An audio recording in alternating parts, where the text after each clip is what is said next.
Bueno, para analizar los 5 temas más importantes de la jornada, quiero darle la bienvenida a mis 2 invitados, a la congresista Ana María Choquehuanca de la bancada de Peruanos por el Cambio y al congresista Johnny Lescano de Acción Popular, a quienes le doy las gracias por estar acá hoy en la noche y a quienes primero les invito a escuchar esa actitud, qué es lo que dijo el vocero alterno de Fuerza Popular, el señor Daniel Salaverry, en cuanto ya a esta reunión que van a sostener el presidente Kuczynski con Keiko Fujimori este martes que viene.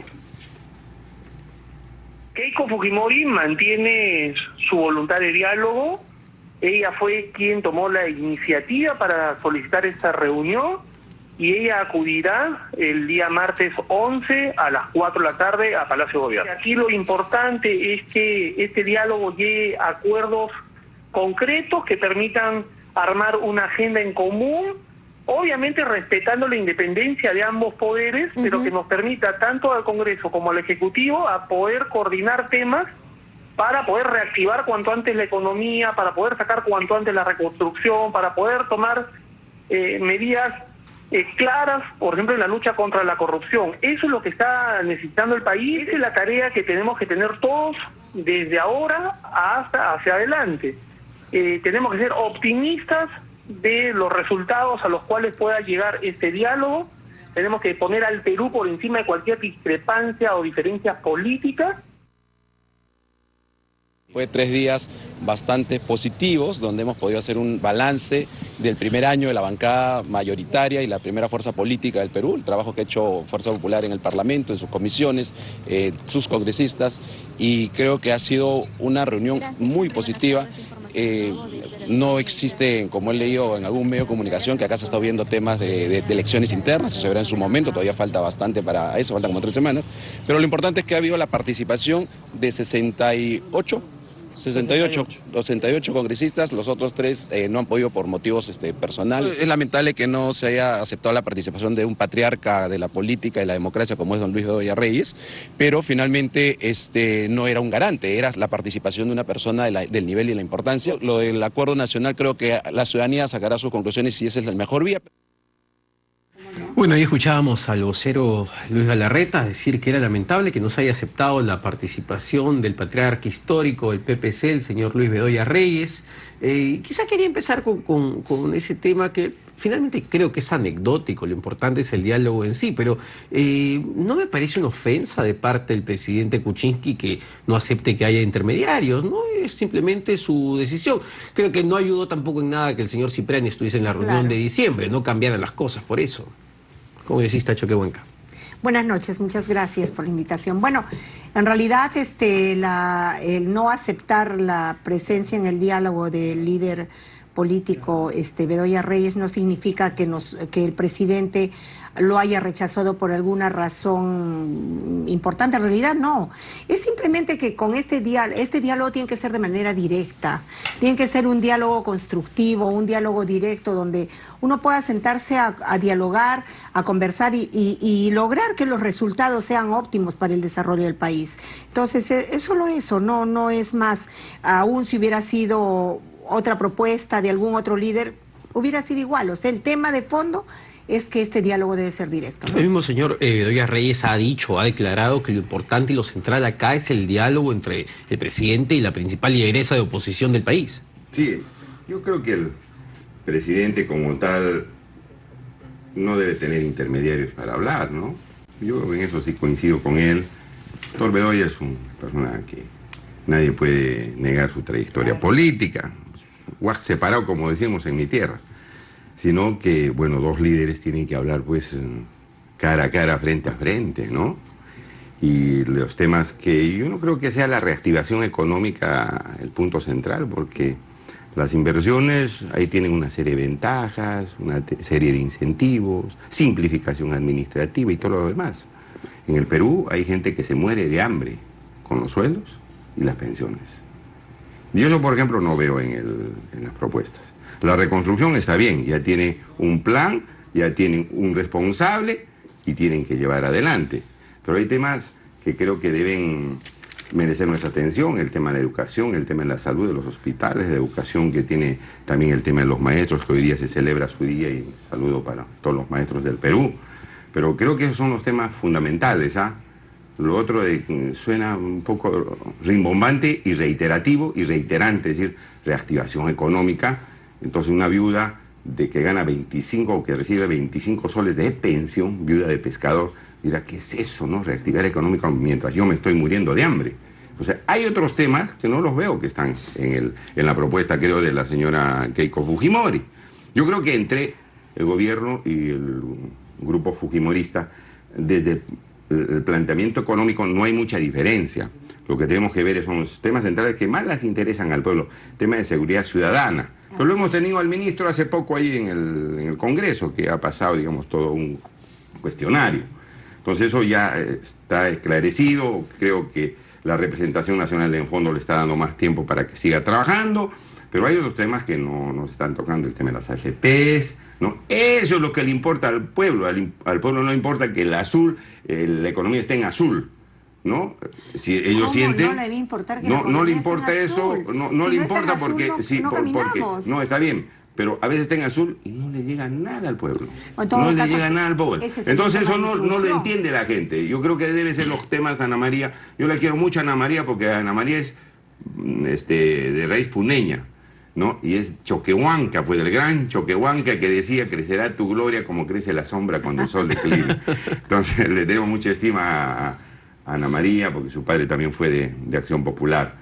Pero en estas cosas, digamos, cuando hay cuestiones políticas tenemos que hablar de manera clara y ambos estamos comprometidos de trabajar para la población, ¿no? Se ha propuesto y ha agrupado, digamos, 5 ejes de discusión que vienen de un lado y otro. Por ejemplo, desde Keiko se ha hablado de que se va a hablar de la reconstrucción y la lucha contra la corrupción. Y desde el lado, el premier Zavala mencionó ayer que los temas son seguridad, reactivación económica y empleo. Me parecen ejes fundamentales, centrales, y todo muy bien, pero la pregunta es esta. Digamos, en una reunión, en un diálogo entre el presidente y la lideresa de la oposición, no sé, se va a llevar... ¿Qué se puede decir sobre el empleo, sobre reactivar el empleo? ¿Sirve esa discusión o la discusión debe ir cómo agilizar en el Congreso las medidas que hasta ahora no se han agilizado? Bueno, en realidad yo creo que esto marca un comienzo. Y esperamos que un comienzo con resultados positivos. Eso es lo que todos queremos, lo que todo el Perú espera además. Reconocemos a la mayoría legislativa porque emana del voto popular. Entonces aquí vivimos, es un país en democracia, y como en democracia estamos, nosotros lo que tenemos que buscar son consensos, tenemos que buscar equilibrio. Ahora, ahí estamos hablando de un tema puntual. A ver, la reconstrucción, ciertamente hay un plan de reconstrucción, pero un plan que podría detenerse en su primera fase o en la segunda, si es que no es de conocimiento de la oposición que esto pueda seguir adelante. En el Congreso se ha nombrado una comisión de seguimiento con votación de pleno. Entonces creo que ahí se pueden enganchar estos temas. El tema del empleo es un tema muy importante, porque el tema del empleo pasa precisamente por la calidad de vida que nosotros queremos lograr para los peruanos y que tiene que ver con el ingreso familiar. Ahora, definitivamente, lo que aquí no se va a resolver toda la agenda en una sola reunión. Este diálogo tiene que continuar y yo diría más bien que se tiene que armar una mesa de trabajo, porque el gobierno también piensa conversar con las otras fuerzas políticas nuevamente, como lo ha hecho antes, pero definitivamente lo que tenemos que armar es una mesa de trabajo con la mayoría legislativa, porque por ejemplo en el tema de seguridad ciudadana han habido modificaciones, han habido derogaciones que nosotros hemos protestado que por las facultades otorgadas se ha visto que no pasan y punto. Levantamos la mano, mayoría, abajo, derogado. No es así. Yo pienso que en estos temas, si el gobierno lo ha propuesto, tiene que tener la oportunidad de explicar por qué lo está poniendo y qué es lo que pretende hacer. Quien va y lidera el tema de seguridad ciudadana es un ministro de Estado elegido por el presidente de la República del Partido de Peruanos por el Cambio. Una minoría legislativa en el Congreso, de acuerdo. Pero quien va a afrontar las consecuencias de una interpelación, censura, una denuncia en el Poder Judicial más adelante, si es que no hiciera las cosas bien, es el ministro de Estado. Entonces, ¿cómo un ministro ministro de Estado puede lograr trabajar bien en un programa, en un plan de seguridad ciudadana, si él ve, por ejemplo, que hay 3 cosas que tiene que hacer y solo puede hacer 2 porque en el legislativo le dijeron esta no? Entonces él tiene como una mesa no de 4 patas sino de 3, que a la larga se le va a caer.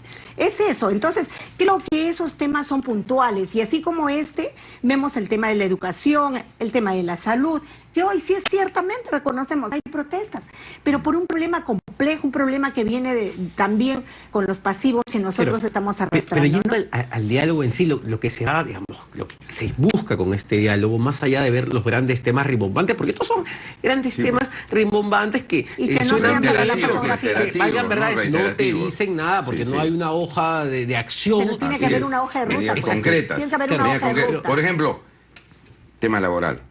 ¿Qué se va a hacer? Sueldo mínimo. Pero A ver, el sueldo tema del mínimo. empleo está ahí. No, pero claro, pero más concreto, ¿no? Sueldo mínimo. ¿Ley de trabajo para los jóvenes o no ley general de trabajo? ¿En qué condiciones? Temas concretos que se están discutiendo en el legislativo, por ejemplo, esta ley para los jóvenes, y lo del sueldo mínimo vital en el Poder Ejecutivo, porque ellos fijan el sueldo mínimo vital a través de un dispositivo legal. ¿Cómo fijan? ¿No? Entonces, esos temas concretos hay que ponerlos en tapete, porque esos temas generales no me dicen nada. ¿Cómo fijamos un sueldo mínimo desde el Ejecutivo si hay decrecimiento económico y las empresas están el problema mal? es que, Ana María, tiene que haber un equilibrio y el tiene que problema es haber el siguiente. un diálogo abierto donde se nos permita también atraer las inversiones y no estar en la situación en que pero hemos hay estado. contradicciones en las decisiones que toma el oficialismo, el gobierno, por las situaciones de coyuntura con que su nos socio, presenta. el fujimorismo, en materia económica. Porque hace poco han exonerado de impuestos a las empresas que donen alimentos que ya están por vencerse. A mí me parece una locura en el momento que nos venden alimentos Bamba. Quieren exonerar a las líneas aéreas por traer repuestos, también exonerar, y exoneración a los proyectos para las AFPs, para los trabajadores, en la Comisión de Economía que dije la señora Mercedes Arauz, los archivan. O sea, eso de decir, oiga, no hay plata para atender las necesidades mientras están exonerando de impuestos. Es una acusación muy seria. No es una acusación. ¿Cómo la señora Mercedes Arauz va a archivar los han archivado. Yo he presentado un realmente proyecto de 7 puntos para los trabajadores de la AFP. Los ha archivado. Ni siquiera he estudiado uno por uno. A la señora he ido a explicar el proyecto, no les ha dado la gana de aceptarlo y los trabajadores se siguen muriendo de hambre. Entonces, ¿de qué sirve la reactivación económica? Entonces, hay que decir eso también.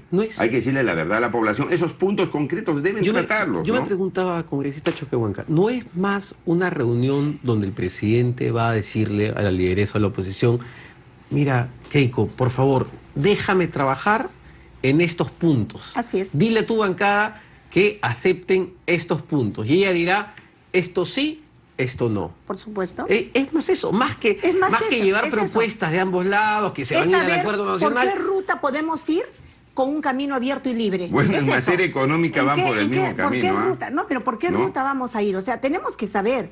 Porque ¿de qué sirve ir por un camino empedrado donde el carro se me va a quedar en la mitad? O sea, no voy a concluir nada, estoy perdiendo el tiempo, la población se me viene encima y yo seguiré siendo el inepto del que ellos nos están diciendo. ¿Gobierno inepto? ¿Dónde está el gobierno de ¿cómo es? Los ministros de lujo. ¿Por qué? Porque han habido algunas obstrucciones y tienen que reconocerlo. Yo no puedo decir que todo ha sido así, porque sí hemos logrado también consensos. Ya ha habido votaciones. Por ejemplo, en el caso, todos, a nosotros nos pareció un error que el Congreso deje sin efecto el régimen disciplinario de la Policía Nacional, porque hemos visto que algunos malos elementos de la policía integraban hasta bandas. Y lo han derogado en el Congreso. Y se les ha dicho que no deroguen. Nosotros hemos votado en contra de eso. Porque hay que apoyar al gobierno para que siga luchando contra la delincuencia. El mismo lo ha derogado. Bueno, pues...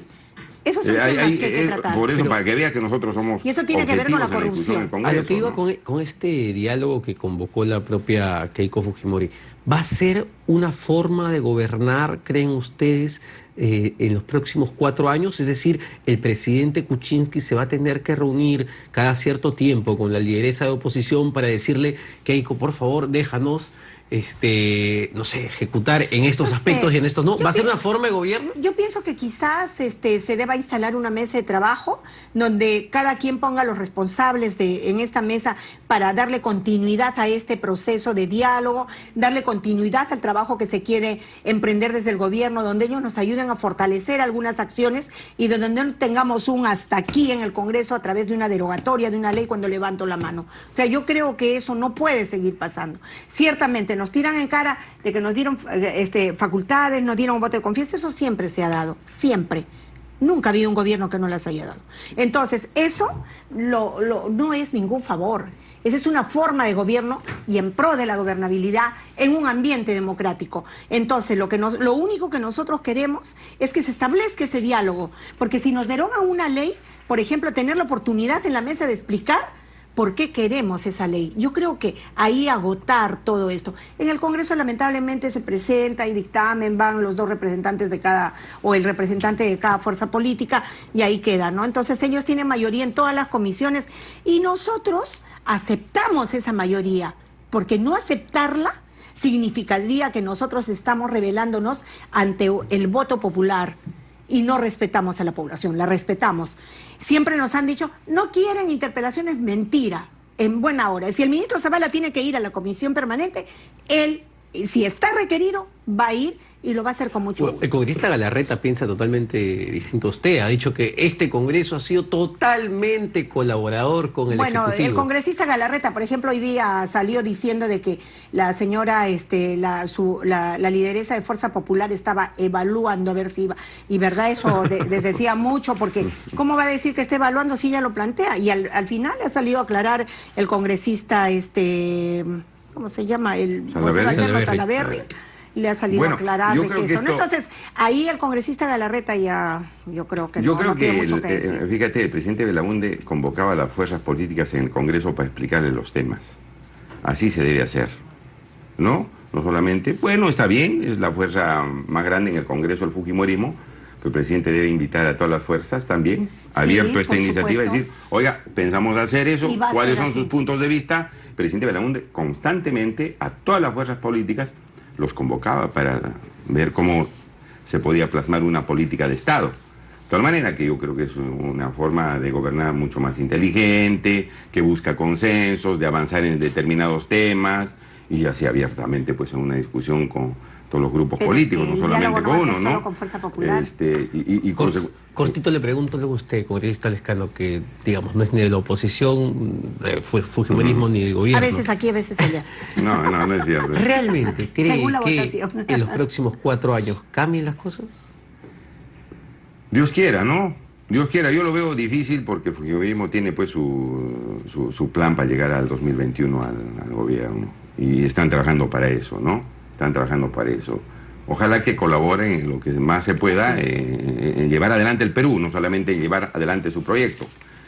Pero hay fuerzas políticas que le dicen lo que está pasando, la prepotencia a veces que utilizan, el abuso de la mayoría. Se lo decimos en el Congreso porque así debe ser, sin ni miedo, sin tomar una actitud timorata, sin debilidades, ¿no? Por ejemplo, a mí me parece una debilidad, por ejemplo, del gobierno que esté proponiendo a 3 personas que están vinculados al fujimorismo para ser el Contralor de la República. Eso me parece una locura, ¿no? Ya vamos a hablar de eso. Con esas palabras nos vamos al primer corte de la noche, pero volvemos con la llegada de la presidenta de Chile, Michelle Bachelet. Fue nuestro compañero Julio Cineros desde Torre Tagle, donde se está produciendo esta reunión.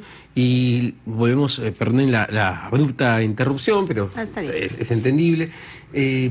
Hablaba de un enfriamiento, sí ha habido un enfriamiento entre las relaciones de Perú y Chile a razón del litigio marítimo que tuvimos con ellos en La Haya. Entonces, en boca, el propio ministro Zavala ha dicho que es un hito importante este gabinete bilateral, ¿no? Bueno, sí, en realidad el objetivo de estas reuniones bilaterales son importantes porque lo que se busca es tener una sola mirada, en la perspectiva de lograr acuerdos comunes de interés, sobre todo de interés de ambos países para trabajar en el plano de la acción, ¿no? Entonces, por eso es que mañana, al finalizar la reunión, se firme el acta de acción de Lima.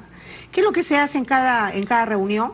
cada cartera ministerial se reúne con su par y es allí donde se establece una agenda de trabajo.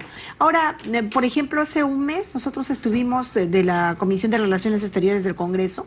Bueno, fuimos con la presidenta del Congreso para tener una reunión entre la Comisión de Relaciones Exteriores de Chile y la de Perú, para ver el tema de la integración fronteriza. Entonces, hay temas que se están trabajando, por ejemplo, para que ya no hayan, digamos, dos pasadas, por ejemplo, en Chacayuta y en Santa Rosa, que es de Perú, ¿no? Sino que sea una sola pasada de ida y una de vuelta, ver el tema de las vías, ver el tema de también del roaming, por ejemplo, para que no esto quede en líneas abiertas. O sea, hay temas bastante importantes en el tema cultural, hay aspectos que se tienen que fortalecer. Entonces, yo sí pienso que esto es algo bastante beneficioso para el país, porque si nosotros tenemos estas reuniones bilaterales, ya ha habido, como le vuelvo a repetir, con Colombia, con Bolivia, se está trabajando fuertemente en el tema de la Alianza del Pacífico, que hace poco, la semana pasada, hemos tenido la reunión en Cali, en Colombia, donde estamos trabajando incluso el tema de desastres naturales de todos los países que lo integran, para ver de qué manera enlazan estas acciones en beneficio de cada país, pero con un trabajo conjunto, que es lo que se debiera hacer a nivel interno, ¿no? Es más fácil. Entonces, esos intercambios de experiencias, de repente de legislación, inclusive en nuestro caso, va a lograr resultados bastante fuertes, ¿no? Congresista Lescano, ¿a quién le conviene más esta reunión de gabinete? Bueno, el que tiene mayores inversiones es Chile. En el Perú son 16.000 millones de dólares, versus 10.000 millones de dólares de Perú. Son casi el doble. Entonces, lo que se debe hacer es que sean más o menos inversiones iguales, no tan asimétricas, porque de todas maneras es una ventaja para uno de los países. Eso, por ejemplo, se debe hablar en esta reunión. ¿Cómo facilitamos mayores inversiones peruanas en Chile? Porque tiene que ver con el aspecto comercial. ¿Cómo les damos mayores facilidades a los trabajadores y a los residentes peruanos en Chile? Porque hay miles, claro, ese es miles, ¿no? Importante. El roaming, las llamadas internacionales, Así cómo es. Facilitamos, cómo las abaratamos. La integración. ¿No es cierto? Y también tocar temas espinosos, aunque no gusten. Pero yo no soy partidario de esto de la cuerda separada. Llevamos estos temas bonitos por acá y los temas que hay que, digamos, negociarlos bien y a veces crean incomodidad, también tocarlos. El tema del punto de la concordia, esto de este cuadrado que está en la frontera del territorio. Entonces, y todo lo demás, ¿no? Yo creo que eso es fundamental.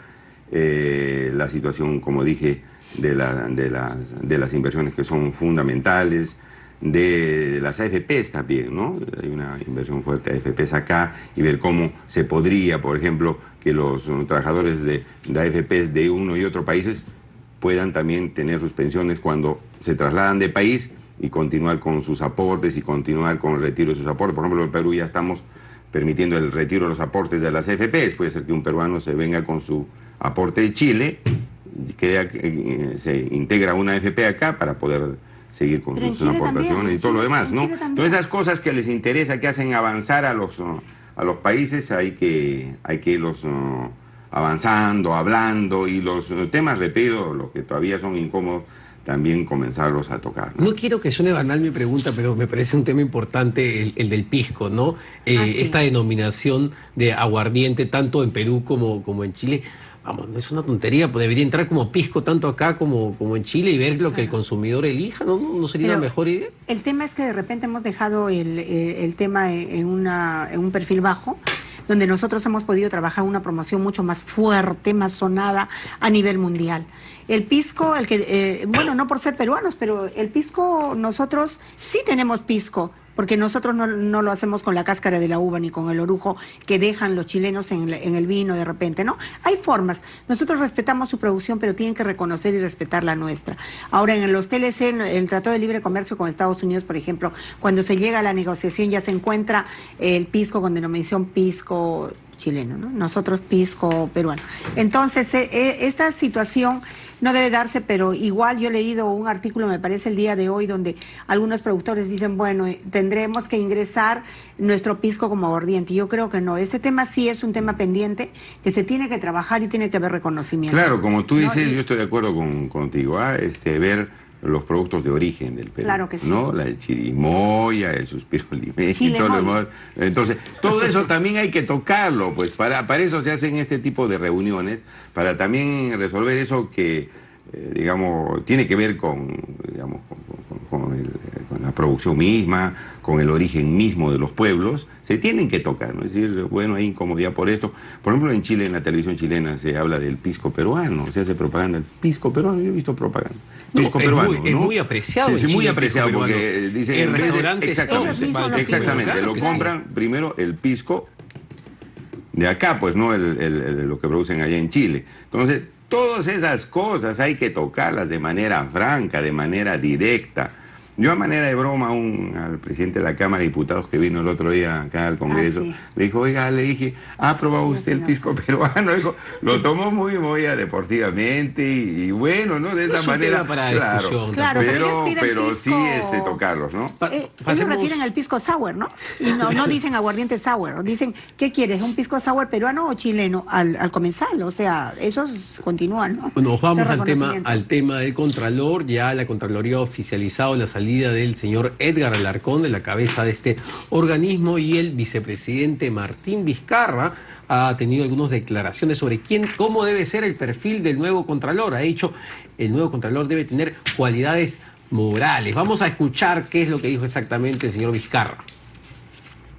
Es una potestad que corresponde al primer ministro con el presidente de la República, y sé que están evaluando diferentes alternativas, buscando una persona idónea que tenga cualidades técnicas, profesionales, pero que tenga también cualidades morales para poder con ética hacer el desempeño del cargo. ¿Para qué nos adelantamos? Todavía no hay una propuesta, entonces no especulemos sobre si tiene o no las condiciones un hombre que es fruto de la especulación. Esperemos que haya la propuesta, y en función de esa propuesta podemos dar cualquier opinión. Por bien de la democracia, por bien de la institucionalidad, debe ser una persona de altas cualidades técnicas, profesionales y éticas. El tema político partidario, yo pienso que en este caso no debe ser un factor a evaluar, sino las otras características.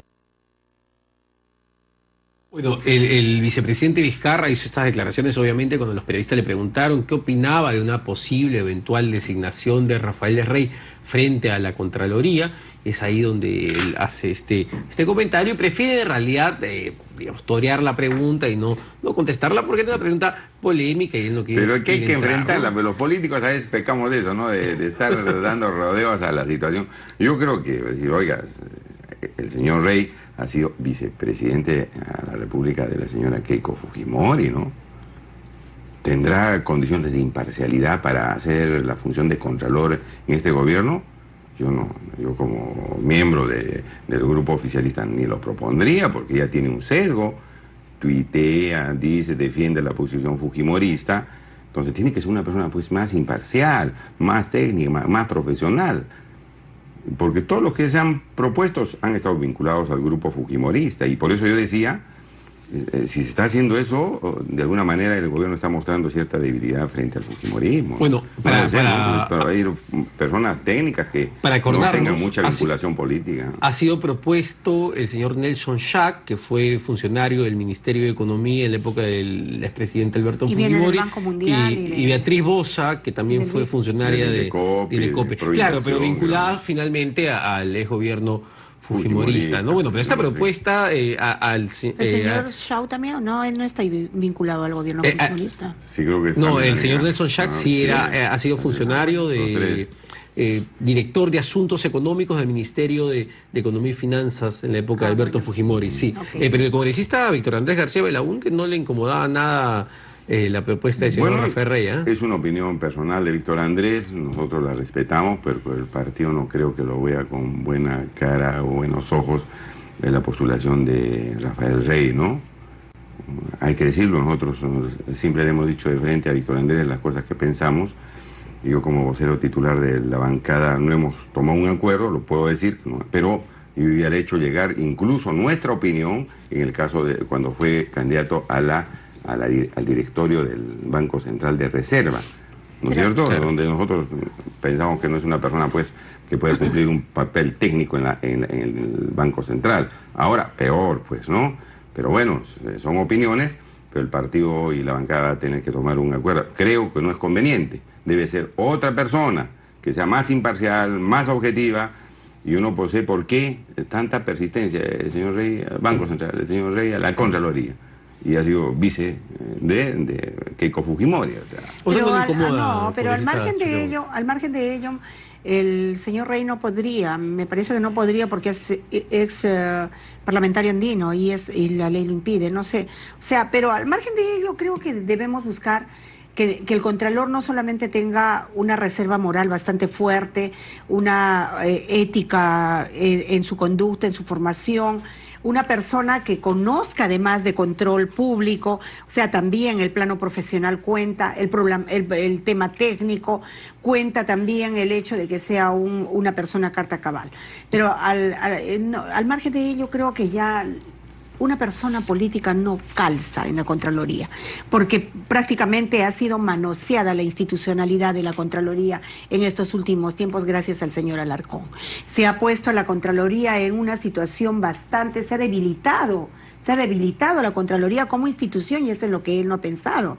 Entonces se ha llevado en el camino. Entonces necesitamos una persona que restituya a la Contraloría en el lugar que debe tener, una institución transparente, proba, fuerte y que ejerce el control sobre todas las instituciones en el país. El presidente del Consejo de Ministros, Fernando Zavala, dijo ayer en conferencia de prensa, después de la reunión del Consejo de Ministros, que solamente se va a enviar un candidato, pudiendo enviar una terna. O sea, ¿qué necesidad hay solamente de enviar uno? Es casi una imposición al Congreso. No es una imposición porque la votación no la hacemos nosotros. Puede hacer que ese nombre no pase, pues, ¿no? Claro. Y tendría que el gobierno proponer otro. Ahora no vaya a ser, pues, de que en la reunión con la señora Keiko Fujimori se pongan de acuerdo ellos, ¿no? Bueno, ha dicho puede ser, porque pueden decir que no. Enviar esta semana. O sea, le queda un día. Pero por eso, claro. Le queda mañana. Pero si está diciendo eso, ellos piensan ponerse de acuerdo con el Fujimorismo para tener ponerse de acuerdo. ¿Cómo saben que pero si están mandando uno, pero es una posibilidad. Nosotros como políticos sabemos pues de qué pata cojean cuando dicen eso. Ya estamos pues varios años. Es decano en el Congreso, el congresista claro, no tanto decano, pero sí pues ya sabemos cómo hacen las cosas. Puede hacer. Ahí no hay ningún porque, por ejemplo, no hay nada, la señora Beatriz Boza trabajó con el señor Zavala en Indecopi. Ahí tienen una relación, entonces puede ser que manden a la señora Beatriz Boza. No, está bien, pero ahí está el nombre. Puede hacer. Veo que ella se ha puesto de acuerdo porque pasa, ¿no? Beatriz Boza trabajó en Fujimorismo, pero también con Zavala. Entonces encaja muy bien en la reunión y encaja muy bien en el voto. Es que todos estamos pensando en la institucionalidad de la Contraloría, en que la Contraloría ya tiene que dejar de estar en las primeras planas en temas controversiales como los que han acontecido ahora último. Entonces, la Contraloría tiene un trabajo fuerte en este momento a nivel de regiones. Todos en las regiones pedimos la intervención de Contraloría. En la reconstrucción va a tener un trabajo también igual. Yo creo que entonces, lo fundamental tiene que ser una persona un buen que no Contralor sea política, es que esté despintado de cualquier propuesta política vinculada a cualquier partido. Ese podría dar confianza a todos los partidos políticos que va a actuar en forma imparcial, controlando bien a los gobiernos, pero tampoco cediendo a las pretensiones de mayoría fujimorista en el Congreso. Entonces, un hombre centrado que no le debe nada a nada, que no está vinculado a nada. Ese sería un buen Contralor. ¿Y hay varios? Sí, hay varios. Muchos, ¿no? Y el nuevo Contralor, digamos, debería evitar estar reuniéndose con el primer ministro, con el ministro de Economía, en estas reuniones para ver los detalles de alguna obra pública, porque eso, digamos, ya hemos visto qué resultados tiene, o es una práctica que es normal, no lo sé. Bueno, que si la población la mira como una práctica que no debe darse, no debe darse. Nosotros somos autoridades que nos debemos al pueblo. Y si en esto nosotros hemos tenido problemas como los que han acontecido y que ha tenido como resultado incluso que hayan 2 ministros que ya no están más en las carteras ministeriales, entonces esto tiene que ser una práctica ya de aquí adelante. Y bueno, si tiene que haber una reunión o un diálogo, tiene que ser un diálogo más abierto. ¿no? Entonces, para que no hayan esas suspicacias tampoco, porque al ministro Tornes se le ha culpado como si fuera el corruptor más grande de la historia, se le sacó un solo día, el ministro Tornes fue, explicó, pidió la confianza, no se la dieron, pues ahora se fue, ¿no? Pero para que esto no vuelva a ocurrir, entonces creo que sí es necesario tener ya cautelar, digamos, la forma de tener que reunirse con el nuevo Contralor, de ver, y bueno, no será necesario tampoco hacerlo siempre ni en forma permanente, ¿no? Porque en la cabeza de muchos queda todavía la pregunta, ¿qué hubiese pasado si Chinchero se hubiese seguido, no hubiese tenido la oposición del Contralor Alarcón? Quizás seguiría hoy en su asiento de Contralor General. Puede ser, ¿no? Porque parece que salió eso por el... Y lo de la UNCE en Arequipa también salió por eso. Nosotros no tenemos ninguna relación con el rector de la UNCE en Arequipa. Pero si decía que sí, capaz el otro lo sacaba todo esto también. Entonces estaba entre la espada y la pared el señor Alarcón con todos esos, digamos, contratos que hizo y todo lo demás. Bueno, de ambos lados tenía artillería cruzada, ¿no? Nosotros no hemos puesto la artillería. No, nosotros... El señor ha tenido motivos más que suficientes. Porque eso hubiera salido antes, pues. ¿No? Hubiera salido antes, ¿no? Bueno, mucho antes. No salió porque en agosto, como dijo un congresista prista, dice que él presentó y después no pasó nada. Así es. No pasó cuando el auditor presentó, le denegaron, volvió a insistir. Por eso, Ana María. Ana María. ¿Dónde por estaban eso, ustedes? Él fue al Congreso. En la subcomisión de acusación, en la subcomisión de acusaciones constitucionales se formó. Eso sabían los miembros de la subcomisión de acusación. Y en la comisión de fiscalización, el presidente es el que sabía. Nosotros no sabíamos ni por aquí. Nunca hizo un informe. Nunca hizo un informe. Nunca que presentó, que dijeron, a ver, señores congresistas, tantos congresistas que ahora repetimos que podrían haber sabido. Nos vamos al último corte de la noche, pero volvemos con el Día del Maestro, que se celebra hoy y se celebra ya con anuncios de huelga indefinida por parte del SUTE. Vamos a analizar ese tema también.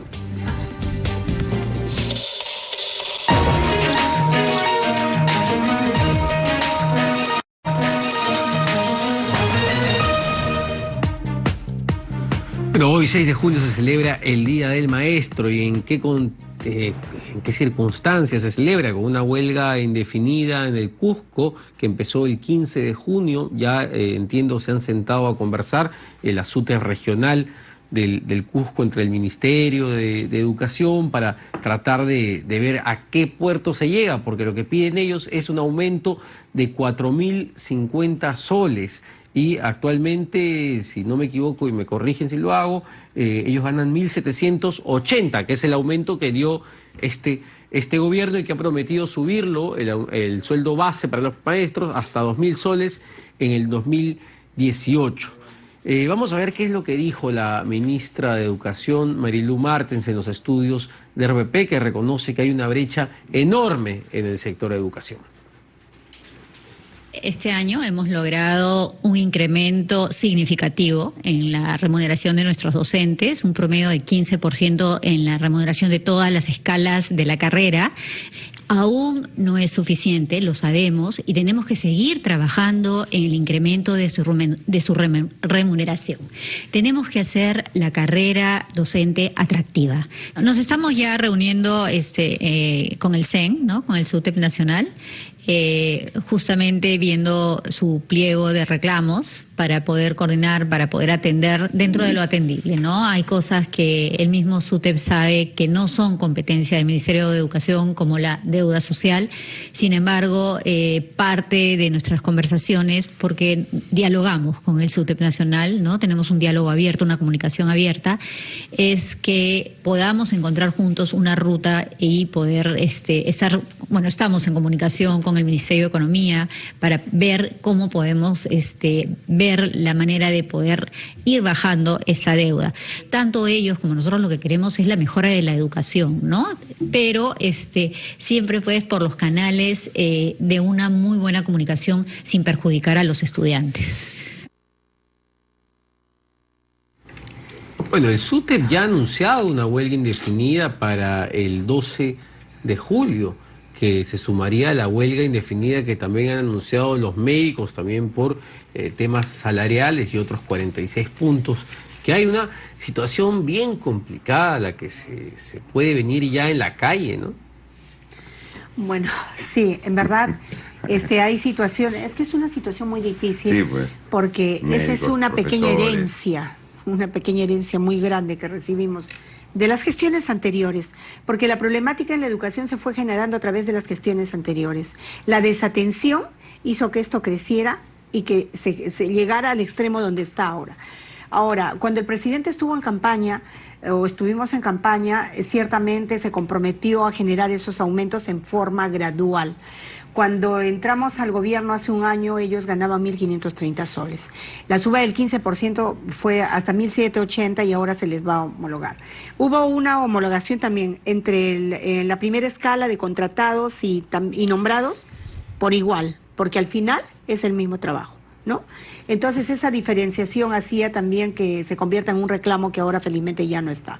Pero se han iniciado las conversaciones y en verdad nosotros quisiéramos que hubiera presupuesto para pagar 2.000 o 4.050, que es lo que piden, ¿no? La unidad impositiva tributaria, me parece.